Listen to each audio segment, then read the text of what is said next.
طائر الرفراف هو طائر يمتاز بألوانه الزاهية.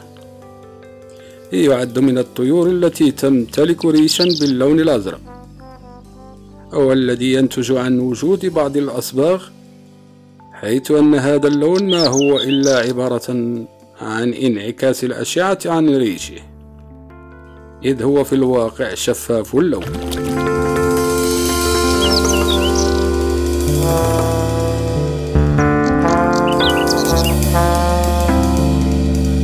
وهو إحدى الطيور النادرة.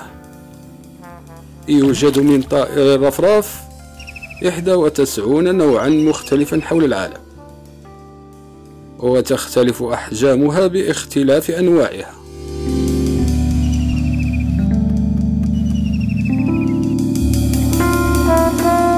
جسم هذا الطائر هو عبارة عن جسم ممتلئ برأس كبير ومنقار طويل، حتى يستطيع تناول طعامه، والذي هو عبارة عن الأسماك والحيوانات الصغيرة.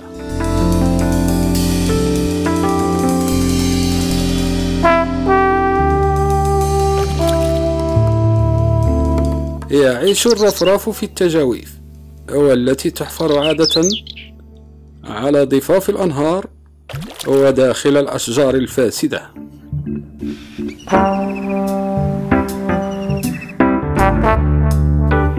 يشتهر على طائر الرفرف ببراعته على السباحة والغوص في الماء للحصول على فرائسه من الأسماك.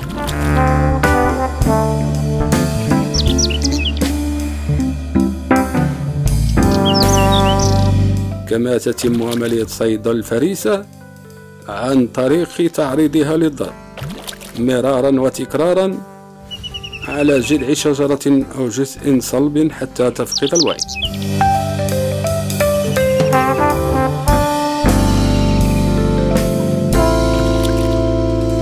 كما تمتاز هذه الطيور بأنها أحادية الزوج، والتي تبقى على مدى الحياة.